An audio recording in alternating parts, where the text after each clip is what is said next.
how you know deer season is on us again? Because you're out spending money that you really don't have for stuff to deer hunt. I had to go buy a pop-up blind because my old one had just got a big hole in the top of it where it's dry rotted. So I just said, well, I'm just going to pitch it over in the fire pit and burn the thing because it's getting some age on it. And it lasted a good time, but had to go buy a new one. So that kind of hurt a little bit. But where I want to set this particular blind, there's no trees big enough to put a stand, and there's no big enough trees to sit behind when you have to ground hunt. So in situations like that, it's good to have one of these blinds. Now, anybody that knows me knows that I'm not a fan of pop-up blinds. I cannot stand the turkey hunt in them.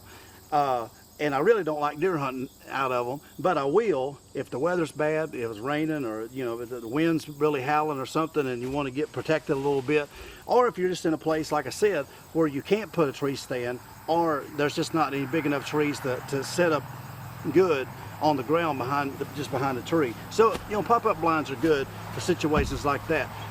But I just want to take a few moments before I take this blind out and set it up this evening. I want to take a few moments and just discuss something that I think is really important, and something that's overlooked, and something that many hunters have to do every single year because of just the less and less and less of hunting properties that we all have. And that's hunting small pieces of property. When we're talking about small pieces of property, we're talking about 50 acres and under, all right?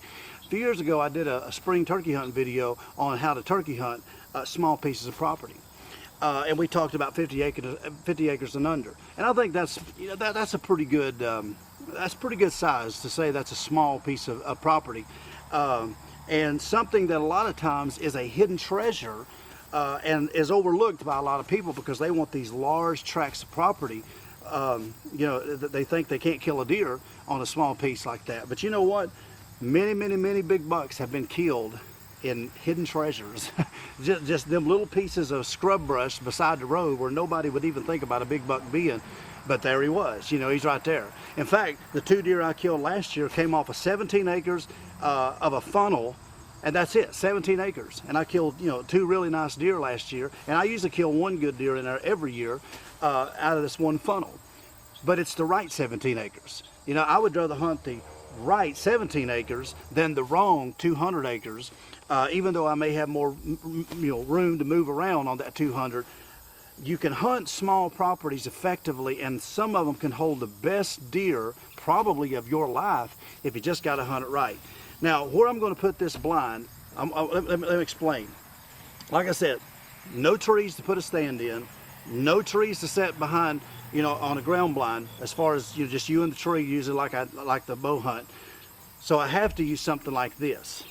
But where I'm going to put this, you have to hunt this place right. Now we're going to talk just a little bit about how to hunt a small piece of property effectively when you're having to deal with a very small piece of acres. And that's what a lot of people have to do. Maybe it's the backyard of a family relative, maybe 50-acre woodlot, or maybe 20 acres of a field, and maybe 10 acres of woods through the field. There's just a lot of variables.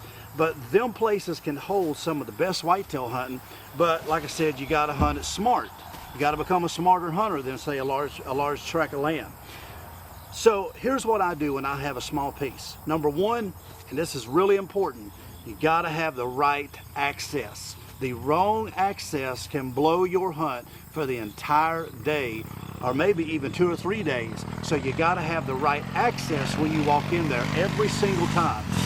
Now where I'm putting this blind, there's really only one right way to go in. Now I'm going to put this blind not too far from my front porch. It's just right across the road from my house, all right? And all it is a bunch of growed up thickets and briars and even woods. It's just a bunch of growed up thickets and briars over there that deer usually go through, but it's only about 20 acres, and it's not very, it's not very pretty to hunt. But the deer are always in there, but they're in there because it's growed up, nobody bothers them. So when I walk in there from my front porch to this blind, if I went the easy way, I could be there in 10 minutes. Probably 10 minutes If it wasn't for all them trees and scrub brush and all that, I could probably see where the blind's at. 10 minutes from my front porch, the easy way to get over there. But it takes me usually about 25, maybe to even 30 to get to this blind, because you have to go in the right way. What I do, instead of going to the blind, I usually go the back way to the blind, because the deers are going to be in front of the blind. They're bedded down in that brush. They're bedded down all in front of there, you know, up on the hill. They're bedded. So you don't want to be going in there and blowing everything out of there, you know, when you're walking in there at 2 o'clock in the afternoon. Or even before daylight, you know, they're bedded in there and you're blowing stuff out of there. So you want to go the right way, even though it's a little bit more aggravating, even though it's a little bit more of a walk, and you got briars and maybe you got tree limbs to deal with going in the dark. It pays to go in the right way. So make sure when you go into these small pieces of property, you don't go in just the easy way, you go in the right way. Because a lot of us get lazy and we just want to rush right. You know, we want to actually drive the four-wheeler or drive our little golf carts right almost up to almost to the little corner before we walk around there to get into our stand, because we get lazy. But that's not the right way to do it. You got to hunt them the right way when you're dealing with a small piece of land. Number two, and I think this is really critical in all properties, and this is something you've heard preached all over the, you know, all over videos and different videos, and good hunters always preach this, but it's true, and we never can overemphasize it enough, and especially when it comes to a small piece of property, and that is wind. You got to play the wind. Listen, I know there's a lot of scent control stuff out there. There's a lot of ozonics, and there's a lot of sprays, and there's a lot of this and this and this and this and all this market hype, but it never ever can take the place of hunting the right wind. Because if you hunt the wrong wind, especially on a small piece of property where you know them deers are only going to come in that 30-40 yard range, and that's about where they're going to come, because that's the funnel they go through, you can't afford to have your scent going that way or this way or this way. You got to go in when it's right, and that's going to cost you some days of hunting. Believe me, there's days when I'd like to hunt where I'm going to put this blind, but the wind ain't right. I go out on the front porch, I take my little puffer, and the wind's going. I'm not going to do it, and it may be a great day to go, but over in this place, I've only got 2 places that I can hunt. This pop-up blind and another little a tree that I set up behind, but it's for the same wind. So if the wind is wrong, I know not to go there. And you say, well, I want to hunt that day. Well, you better go find you some public land, or you better go find you another piece of property, or because you don't cheat on wind. You go in there the wrong day and it'll blow your entire hunt, and it could be the buck of a lifetime, especially if he's in there and he's traveling through there a lot. So make sure the wind is right. Keep that wind in your face, keep it going behind you, and make sure that all the deers that you expect to come is going to come in front of you, and not catch you in the wrong wind. Number 3, and I think this is probably the most important tip out of all of them that I mentioned in this video, and that is don't over hunt small pieces of property. And I know that's hard, especially when you want to be out there as much as you can. I've always said it, turkey hunting, I'm going to be out there every single day. There's not very many days, if any, except maybe for traveling, that I'm not in the turkey woods. However, when it comes to deer hunting, I'm a little bit more, particular about the days that I hunt. I don't want to overhunt these small pieces of property too much, and you just keep going in there and pounding it every day because it's right by your house, or it's just easy access, and you want to go sit in a blind a couple of hours, and so you're like, well, I'm just going to go.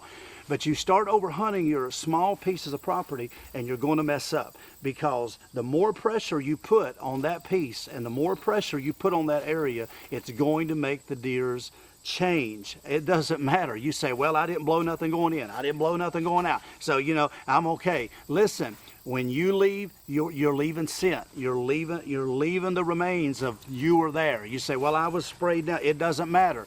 You're never going to be 100% scent free. It's not going to happen. Anybody that tells you that, they're lying to you.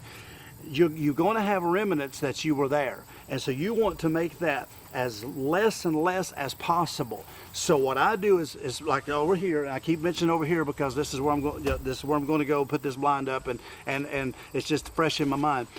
I don't even walk in here until I feel like the time is right. Now, bow season opened today. This is the 15th of September. Bow season opened today. You say, well, why ain't you hunting? Well, because first, I don't want to put pressure on here, and two, it's too hot. It's just too hot right now. And so I just can't get into deer hunting when it's 75 degrees. That's just, I just can't. So I don't want to mess up my 2 spots, my 17-acre buck funnel, and this, I don't want to mess it up by going in there and just hunting just because I can come back and tell them about it. Yeah, I went hunting today. All right, you know. No, I want to hunt at the right, and it may be another 2 or 3 weeks before I even go in here to hunt. Last year, I shot a doe on the ground, 15 yards. Y'all seen it in the video last year. That was the first time I'd ever walked across the road down here in the other place, not where I'm gonna put this, but the other place where I've got to sit. That's the first time I ever walked in there the entire year. And bow season had been open since the 15th of September, but that was like the second day I'd even been in the woods, because it got cool, the weather got right, the wind was right, and I walked in there and and shot a doe pretty quick. Now, what if I'd have been going busting in there when it was hot? What if I'd have been going in there busting in there, September the 15th, 16th, 17th, 20th, 22nd, 23rd, 24th, just because it's easy access, it's close to the house, and I want to go over here and just say I went bow hunting? Then you're going to put, it's going to change. You're going to put pressure. So don't over hunt it. Hunt it when it's the right wind, hunt it when it's the right weather, and hunt it when it's the right time. I know that 17-acre funnel that I kill all my bucks in, that don't even get good until about the middle or the last part of October. So I don't even hunt it. I don't even hardly go down there until the middle, the last part of October. And then that's when you start seeing more trail cam pics. That's when you start seeing more activity. That's when you start seeing the bucks move through there. But if I was just going in there pounding it all the time, you probably wouldn't see that come the middle of October. So remember these quick little things that we've talked about in this video, and I believe it's going to make you a lot better hunter on those small pieces of property. Make sure to check out the website DaleOutdoors.com. Make sure to check out SpringFeverCustomCalls.com, where you can pick up my signature series of box calls and mouth calls now available on Spring Fever. The old Sly mouth call is up on the website right now. Also, check out So Outdoors and like and follow them as well. That's a new partnership that we partnered up with. Just keep in touch, and we'll be doing a lot more bow hunting videos in the weeks to come, a lot more hunting videos to come this fall. So subscribe, make sure to click that subscribe button, and we really appreciate it, and we'll see you in the next video.